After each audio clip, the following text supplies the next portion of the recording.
거룩하신 하나님의 말씀입니다. 여호수아가 여리고에 가까이 이르렀을 때에 눈을 들어본즉 한 사람이 칼을 빼어 손에 들고 마주서 있는지라. 여호수아가 나아가서 그에게 묻되 너는 우리를 위하느냐 우리의 적들을 위하느냐 하니 그가 이르되 아니라 나는 여호와의 군대 대장으로 지금 왔느니라 하는지라. 여호수아가 얼굴을 땅에 대고 엎드려 절하고 그에게 이르되 내 주여 종에게 무슨 말씀을 하려 하시나이까.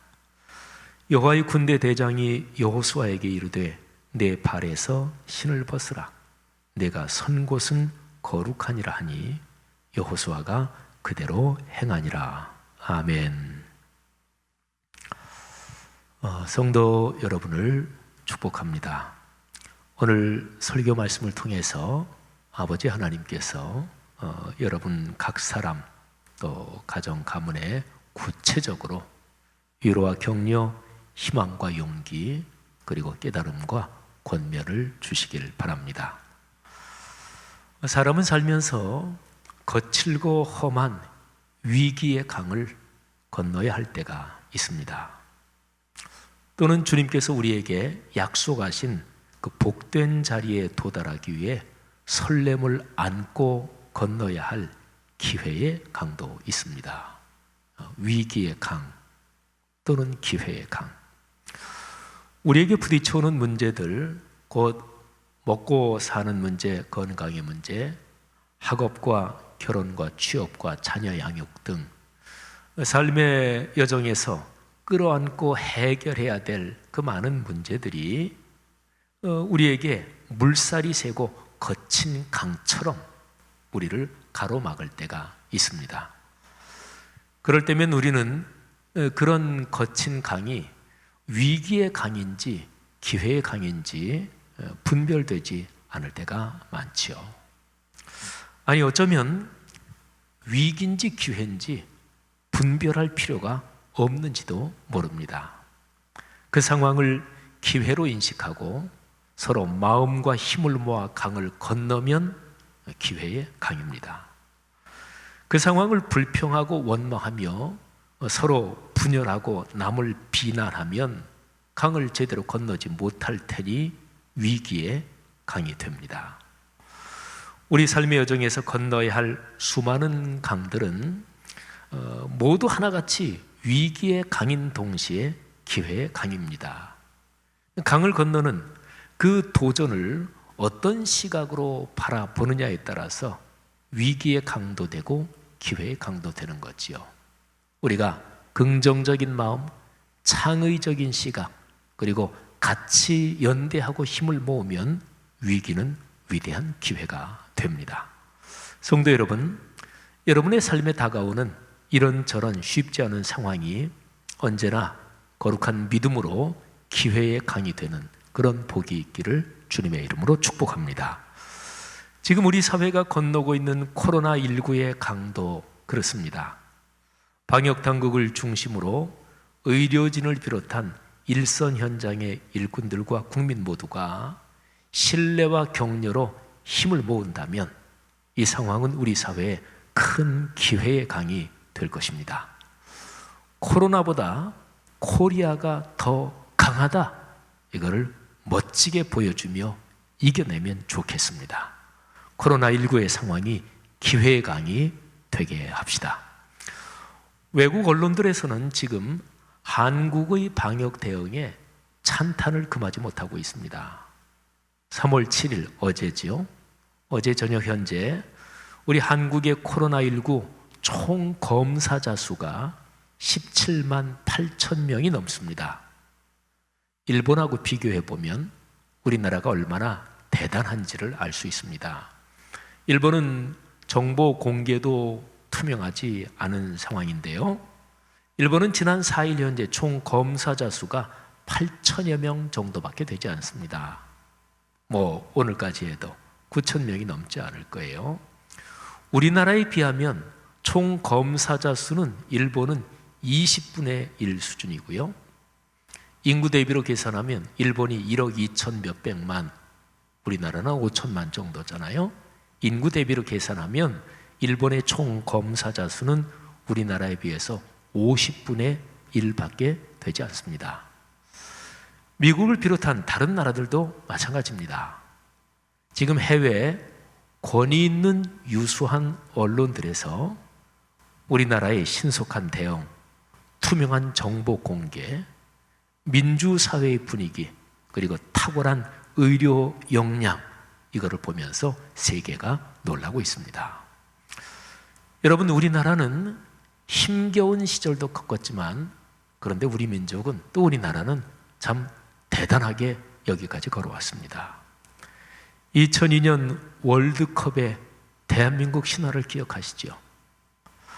IMF의 금모기의 기적, 다들 생생하실 것입니다. BTS와 봉준호 감독 등 수많은 창의적 한류 문화가 세계적으로 확산되고 있는 현실입니다. 우리나라는 지난 백수십 년의 근대 역사에서 사망의 음침한 골짜기를 지나는 것처럼 절박한 상황을 많이 겪었습니다. 그러나 전부 이겨내고 어쨌든 넘어서고 지금 여기에 이르렀습니다. 현재의 상황을 성공적으로 극복하도록 한국교회와 그리스도인이 마음을 모아 간절히 기도할 수 있기를 바랍니다.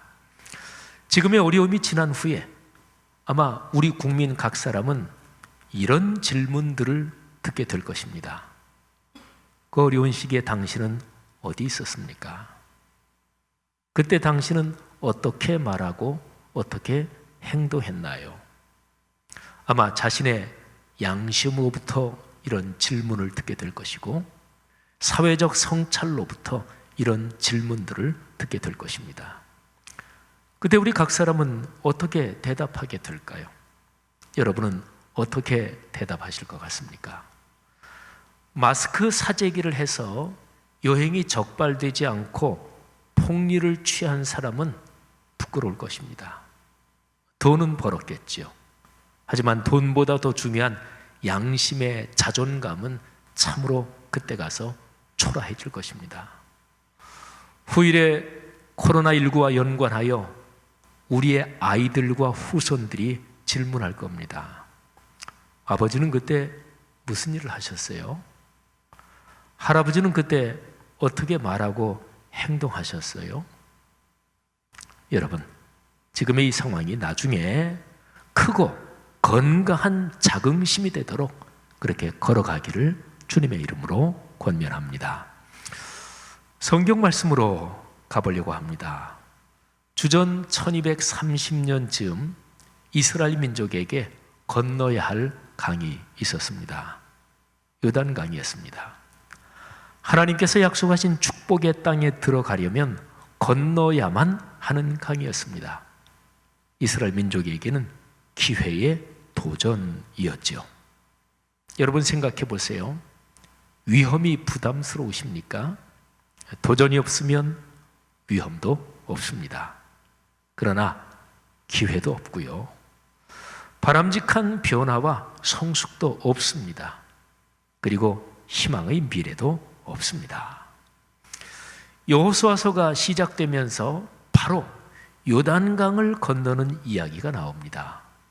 여호수아서 1장은 요단강 건너는 이 도강의 준비, 그리고 2장은 정탐, 그리고 3장과 4장은 성공적으로 도강을 마친 것, 그리고 도강을 기념하여 요단강 바닥에 돌 12로 길갈이라는 곳에 기념비를 세우는 이야기입니다. 그 기념비를 세우는 뜻이 여호수아서 4장 마지막 절 24절에 다음과 같이 기록되어 있습니다. 이는 이 기념비를 세우는 이유가 땅의 모든 백성에게 여호와의 손이 강하신 것을 알게 하며 너희가 너희의 하나님 여호와를 항상 경외하게 하려 하심이라. 아멘. 길갈이라는 그 지명, 그 단어의 뜻이 원, 곧 둥글다는 뜻인데요. 돌 12를 아마 원형으로 세워놓았을 것입니다. 길갈은 이 기념비 때문에 이스라엘의 역사에서 특별하고 거룩한 장소가 되지요. 이스라엘 백성들이 길갈의 12돌 기념비를 볼 때마다 무슨 생각을 했을까요? 조금 전에 24절 말씀 들었잖아요. 이스라엘 사람들은 그 돌을 볼 때마다 하나님을 경외하고 예배해야 산다. 하나님의 거룩한 말씀에 순종해야 산다. 이것을 거듭 되새긴 거지요. 자, 5장으로 넘어갑니다. 5장으로 넘어가면 하나님의 명령으로 이스라엘 백성들이 할례를 시행하고 유월절을 지키는 장면이 나옵니다. 유월절 지키고 유월절 지킨 그 다음 날 가나안 땅에서 난 이 소산물을 먹어요.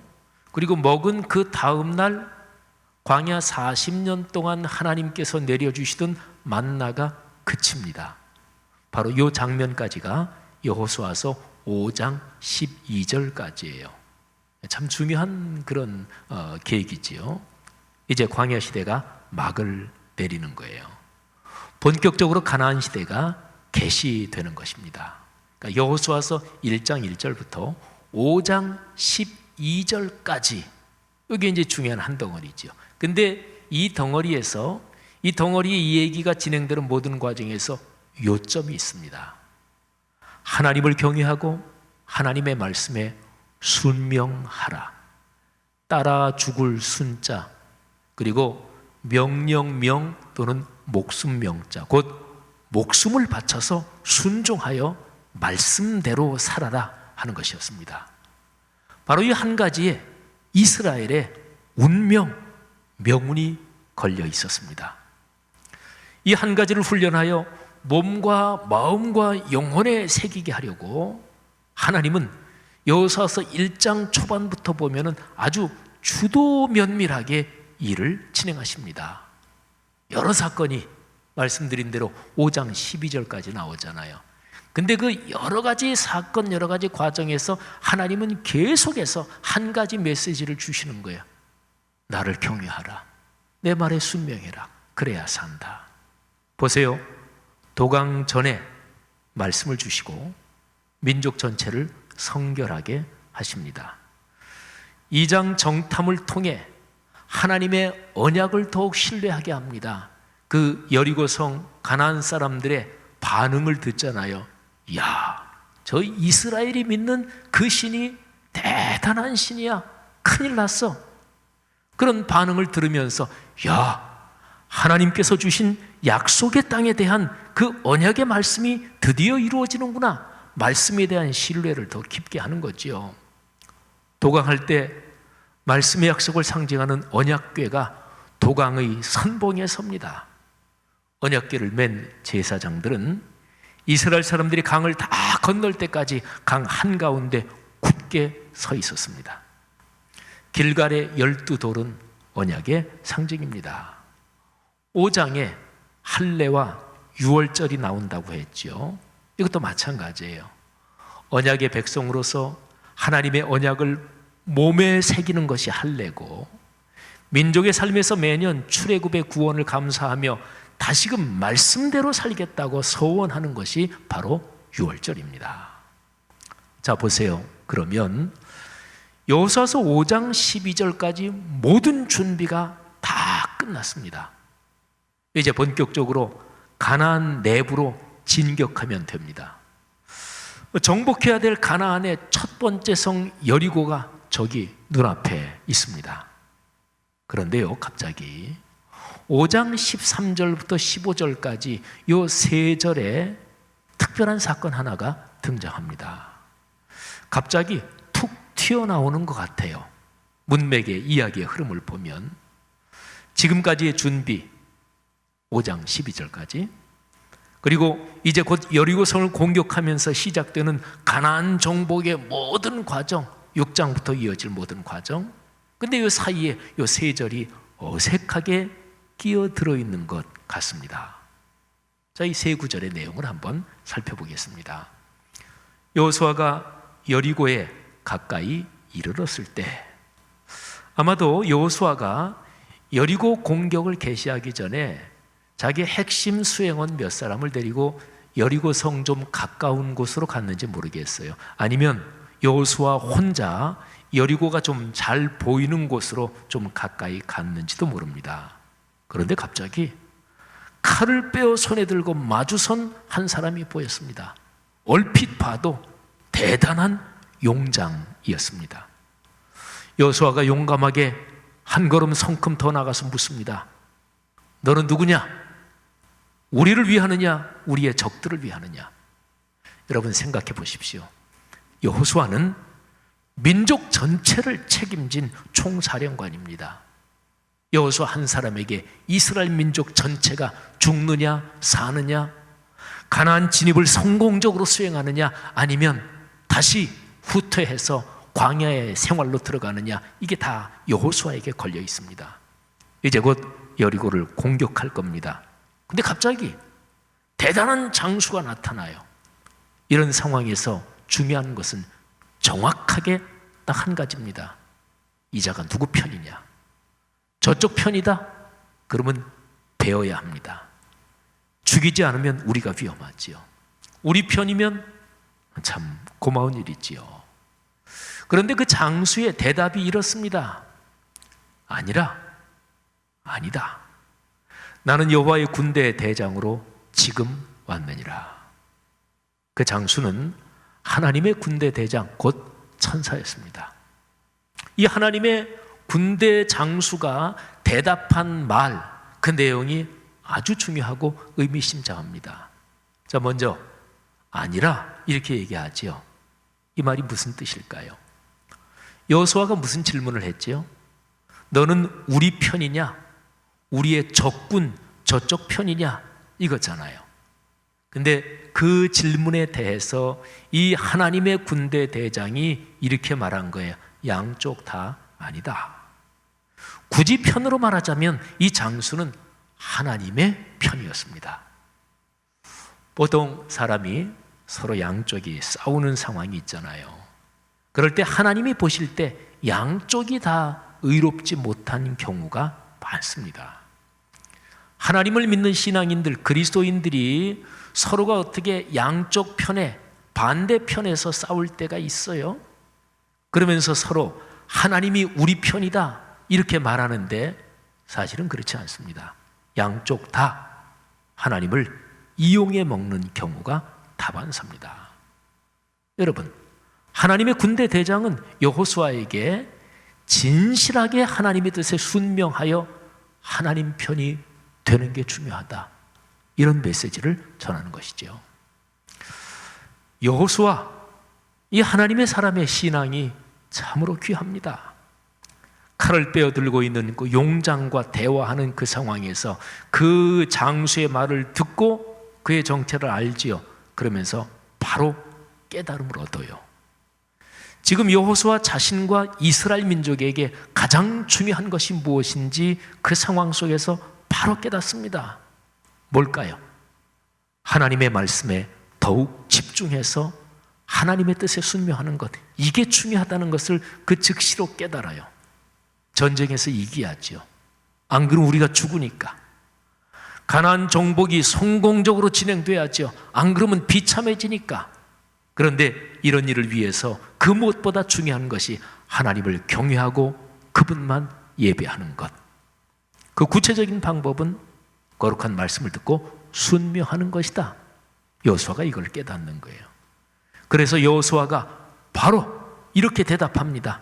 내 주여, 종에게 무슨 말씀을 하려 하시나이까? 그러니까 무슨 말씀을 하시든지 하나님의 말씀을 전해주시면 순명의 마음으로 듣고 온몸으로 목숨을 바쳐 따르겠습니다. 이런 대답이지요. 여러분, 여호수아서의 문맥을 한번 잠깐 생각해 보세요. 요 세 절이 5장의 마지막이에요. 그리고 6장으로 넘어가요. 근데 6장에 가면 하나님께서 여호수아에게 여리고 성을 공격할 작전을 지시해요. 여호수아가 근데 하나님이 지시하는 그 작전에 절대적으로 순명합니다. 여러분, 그 작전이 어떤 건지 우리 그리스도인이 다 알죠. 언약궤를 맨 제사장들을 선두로 하여 나팔을 부는 제사장 7, 그리고 침묵하면서 따르는 용사들이 여리고성을 매일 한 번씩 돕니다. 하루 한 번 6일 동안 그렇게 하지요. 그리고 7번째 날에는 7바퀴를 돌고 일제히 소리를 쳐요. 자, 이게 작전이에요. 우리 예수 믿는 사람은 이 이야기를 잘 알기 때문에, 또 우리는 하나님의 거룩한 능력에 대한 믿음이 있으니까 이게 감동적이고 또 이게 익숙해져 있지만, 한번 상식적으로 생각해 보세요. 지금 자기 민족 전체의 운명이 걸려있는 상황에서 이런 작전을 실시한다? 여기에 그대로 따른다? 어떻게 보면 망상이잖아요. 하나님의 군대 장관을, 그 대장을 여호수아가 만났던 체험이 없었다면 어쩌면 여호수아가 하나님의 그 작전 명령에 불순종했을지도, 아니면 불순종까지는 아니더라도 이렇게 저렇게 토를 달았을지도 모르는 일입니다. 하나님께서는 다시 한번 명확하게 여호수아에게 중요한 것이 무엇인지 사인을 주시고, 그리고 쐐기를 박아 주시는 거지요. 요점은 하나예요. 여리고성 점령 작전, 공격 작전에서 요점은 하나입니다. 오로지 하나님만 의지해라. 그분 말씀에만 순명해라. 여호수아서 1장 1절부터 지금 5장에 이르기까지 일관되게 강조되는 내용이 있잖아요. 여호수아는 하나님의 말씀을 경청하며 그 말씀에 순명함으로써 요단강을 성공적으로 건넜죠. 가나안 정복에서 넘어야 할 여리고성 정복의 과제를 훌륭하게 해냈지요. 사랑하는 여러분, 한국 교회와 그리스도인 여러분, 우리 사회가 코로나19의 강을 건너고 있습니다. 넘어야 할 여리고성을 저 앞에 두고 있습니다. 코로나19가 완전히 퇴치되고 상황이 종료되는, 공식 선언되는 그 시점이 말하자면 여리고성을 정복하는 시점이라고 비유할 수 있겠습니다. 이 상황에서, 현재 우리의 상황에서 대통령님을 중심으로 정치 지도자들을 비롯해서 사회 여러 집단마다 자기 성찰이 있어야 할 것입니다. 정치인들은 내가 정치인으로서, 이 사회의 공복으로서 이번 코로나19에서 어떤 깨달음을 얻어야 하는지, 기업을 경영하는 CEO들은 이런 상황에서 우리 기업이 어떻게 생존하고 어떤 준비가 필요하고 앞으로 산업 구조가, 세계 경제 흐름이 어떻게 바뀔 건지 그것도 성찰해야 되고, 또 의료인들, 법조인들, 모든 사회 각 분야의 리더들, 국민 모두가 각자의 성찰이 있어야 할 것입니다. 그런데 그 성찰의 방식, 각도, 깊이는 다 저마다 다를 것입니다. 자, 그런데요, 교회와 그리스도인은 그러면 어떻습니까? 우리에게는 어떤 성찰과 깨달음이 있어야 하는 것인가요?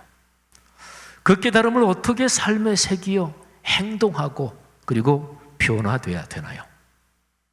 오늘 우리가 묵상하는 여호수아서 5장 13절부터 15절 말씀이 우리에게 주는 가르침이 이것입니다. 이 땅의 기독교는 다시금 무섭도록 처절하게 말씀으로 돌아가야 합니다. 그래야 삽니다. 바로 말씀으로 돌아가서 하나님 앞에서 주님의 말씀을 듣는 자리, 바로 그 자리가 모든 변화와 행동의 진원지입니다. 오늘의 이 상황을 우리 한국 교회의 성장 또는 한국 교회의 생존을 놓고 우리 교회 편이냐, 교회를 공격하는 저쪽 편이냐, 이거를 물을 게 아닙니다. 교회와 그리스도인 각자가 얼마나 진실하게 말씀에 귀를 기울였는지 뼈아프게 성찰해야 할 때입니다. 그래야 하나님께서 하늘의 군대 장관을 필두로 거룩한 영의 힘을 우리에게 더하실 것입니다. 가슴을 저미는 진실한 회개로 거듭나며 하나님 말씀의 깊은 곳으로 용기 있게 나가는 그리스도인들이 한국 교회와 우리 사회의 희망입니다. 그리고 그런 교회들이 우리 사회의 희망을 열어갈 것입니다. 말씀 3 공동체 성락 성결교회가 그 중심에서 걸어갔으면 좋겠습니다. 그렇게 걸어갈 것입니다. 여러분과 여러분의 자녀 후손이 그 주인공이 되시기를 바랍니다. 여러분을 축복합니다.